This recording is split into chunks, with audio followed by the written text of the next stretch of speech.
अस्सलामुअलैकुम दोस्तों, पाक कहानी टाइम में खुशामदीद। दोस्तों, अगर चैनल को सब्सक्राइब नहीं किया तो कर लें। मगरूर शहज़ादी की फ़कीर से शादी। बहुत अरसे पहले की बात है। एक बादशाह था। इसकी एक खूबसूरत और इकलौती बेटी थी। अपनी खूबसूरती और दौलत की वजह से वह बहुत मगरूर और गुस्ताख हो गई थी। जब भी कहीं से इसके लिए शादी का पैगाम आता वो इसे ठुकरा देती और उसका खूब मजाक उड़ाती थी। एक दिन बादशाह ने एक बड़ी दावत की और उसमें शहज़ादी से शादी करने वाले तमाम उम्मीदवारों को बुलाया। सब लोग अपने अपने मर्तबे के लिहाज से कुर्सियों पर बैठ गए। शहज़ादी इस दावत में अपने कनीज़ों के साथ बड़े मगरूराना अंदाज में आई। वो जिस उम्मीदवार के पास से गुज़रती उसको बड़ी हकारत से देखती। जब वो एक शहज़ादे के पास पहुंची जो बहुत मोटा था तो उसने अपनी कनीज़ों से हंसते हुए कहा, ये तो गोल डप है। दूसरे उम्मीदवार को देखकर इसने कहा, कैसे खंबे की तरह लगता है। एक शहज़ादा बहुत छोटा लगा तो उसने कहा, ज़रा छोटू मोटू को देखो।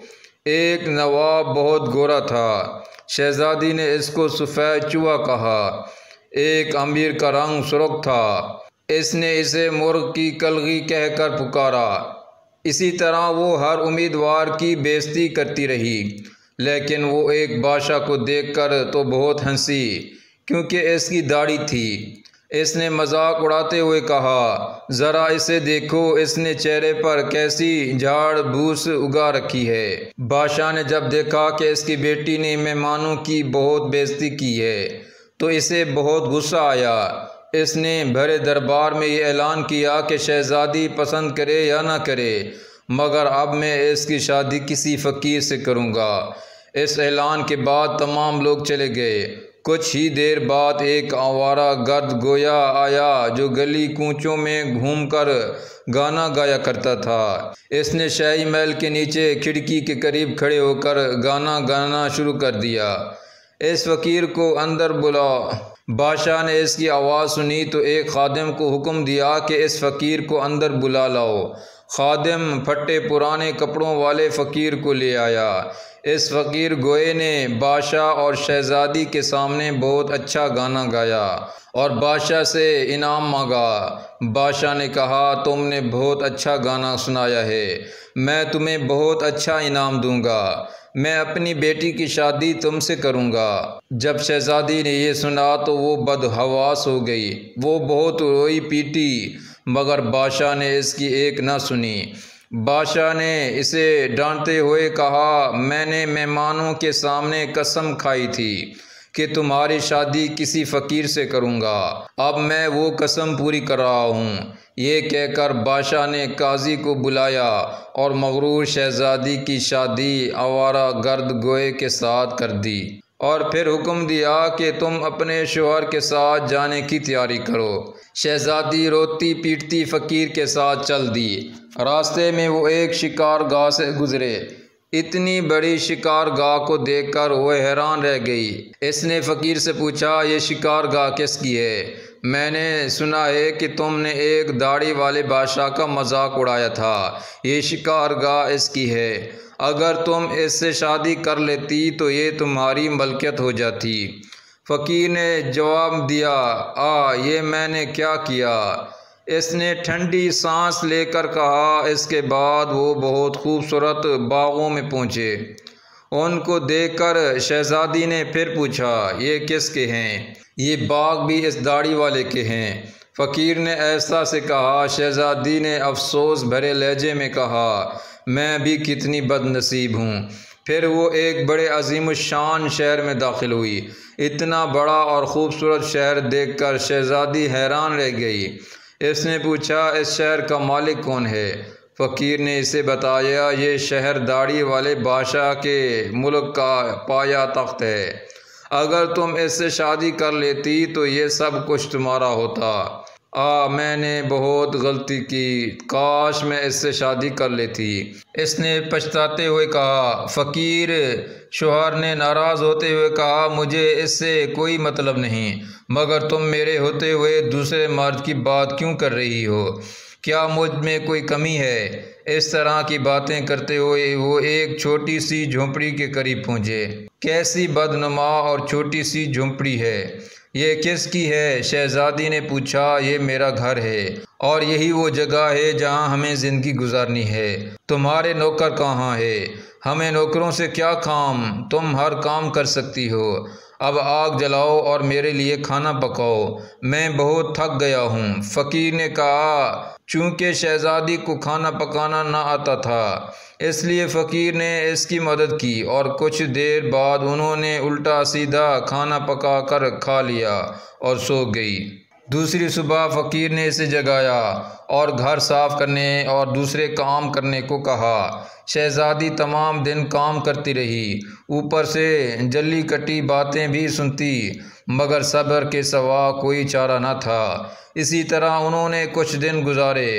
फिर ऐसा वक्त आया कि इनके पास खाने तक के लिए कुछ न रहा। एक दिन फ़कीर ने कहा, मैंने जो कुछ कमाया था खर्च हो गया, अब तुम्हारे कमाने की बारी है। मैं तुम्हें बैद लेकर देता हूँ, इससे तुम टोकरियाँ बन लेना। ये कहकर वो जंगल गया और बैद काट कर ले आया। शहज़ादी ने टोकरियाँ बननी शुरू कर दी। इसने पहले कभी कोई ऐसा मेहनत का काम नहीं किया था, इसलिए इसकी उंगलियां ज़ख्मी हो गई और इनसे खून बहने लगा। ये देखकर इसके शौहर ने कहा, मेरा ख्याल है ये काम तुम नहीं कर सकती, मैं तुम्हें कुछ सूत ला कर देता हूँ, इससे कपड़े बन लेना। मगर वो ये भी ना कर सकी। फ़कीर ने कहा, तुम तो मेरे लिए बिल्कुल बेकार हो, तुम कोई काम नहीं कर सकती, तुमसे शादी करके मुझे बड़ा नुकसान हुआ है। बहरहाल मैं कोशिश करता हूँ कि तुम्हारे लिए मिट्टी के बर्तन ला दूँ, तुम बाज़ार जाकर इनको बेच दिया करना। मगरूर शहज़ादी ने अकड़ कर कहा, मगर जब मैं बाज़ार में खड़ी होंगी तो मेरे मुल्क के लोग जो मुझे इस हाल में देखकर खूब हंसेंगे। फ़कीर ने कहा, यह मेरा मसला नहीं है, अगर तुम भूख से मरना नहीं चाहती तो तुम्हें ये काम करना पड़ेगा। मिट्टी के बर्तन बेचने का काम बहुत अच्छा चल रहा था। लोग जब एक खूबसूरत लड़की को बाज़ार में बर्तन बेचते देखते तो इस पर तरस खाकर कुछ न कुछ खरीद लेते। बर्तन बिक गए तो फ़कीर और बर्तन लाकर दे दिए। इस दौरान एक गुस्सैल बदमिजाज सिपाही वहाँ से गुज़रा। इसने बाज़ार के बीच में बर्तन रखे हुए देखकर इन्हें लात मारकर तोड़ दिए और कहा कि आइंदा इस तरह रास्ते मत घेरना। शहज़ादी बहुत परेशान हुई। इसने सारा वाक़या घर आकर अपने शौहर को सुनाया। तुम इंतहाई बेवकूफ़ हो, तुमसे किसी ने कहा था कि बीच बाज़ार में बर्तन लेकर बैठ जाओ, आखिर वहाँ से लोग को गुज़रने में दुश्वारी होती है। मेरा ख्याल है कि ये भी तुम्हारे बस का काम नहीं है। खैर, मैं शाही महल जाऊंगा, हो सकता है कि वहाँ तुम्हारे लिए कोई काम निकल आए। ये कहकर वो शाही महल रवाना हो गया। शाम को फ़कीर ने वापस आकर कहा, शाही महल में तुम्हारे लिए मददगार बोरचन की जगह मिल गई है, अब कम अज़ कम हमें खाने को खूब मिल जाया करेगा। और इस तरह मगरूर शहज़ादी एक मददगार बोरचन बन गई। वो हर रोज़ सुबह से शाम तक बावर्ची खाने के सारे काम करती और शाम को लोगों के आगे का बचा हुआ खाना लेकर घर आ जाती और इस तरह दोनों मियाँ बीवी का गुजारा हो जाता। महल आए हुए इसे कुछ ही दिन गुजरे थे कि इसने सुना कि महल में कोई शादी की तकरीब होने वाली है। मुकर्ररा दिन जब मेहमान आने शुरू हुए तो वो बावर्ची खाने की खिड़की से इन्हें देख रही थी कि नकीब और चौबदार ज़र्क बरक कपड़ों में मेहमानों का इस्तकबाल कर रहे थे। हर तरफ बड़ी शान व शौकत और धूमधाम नज़र आ रही थी, लेकिन शहज़ादी अपनी किस्मत पर आंसू बहा रही थी और अपने गरूर व तकब्बुर और बेवकूफ़ी पर पछता रही थी। इसी दौरान कुछ खादमाएँ आईं और उन्होंने इसको बहुत से मज़ेदार खाने दिए जो इसने टोकरी में रख लिए और घर की तरफ चल पड़ी। अभी वो महल के दरवाजे से गुजर रही थी कि अचानक एक बहुत ही ज़र्क बर्क लिबास वाले एक शानदार और ख़ूबसूरत शख्स ने इसका रास्ता रोक लिया। शहज़ादी ने निगाह उठाकर देखा कि वही दाढ़े वाला बादशाह था जिसका इसने खूब मजाक उड़ाया था। वो खौफ और शर्म से कांपने लगी। बादशाह इसे लेकर हाल में पहुंचा। इतने सारे लोगों को देखकर इसे अपने ऊपर काबू ना रहा और घबराहट में टोकरी इसके हाथ से गिर गई और इसमें से खाना निकलकर चारों तरफ बिखर गया। तमाम दरबारी हंसने लगे। शहज़ादी का ये हाल था कि किसी तरह ज़मीन फट जाती तो उसमें समा जाती।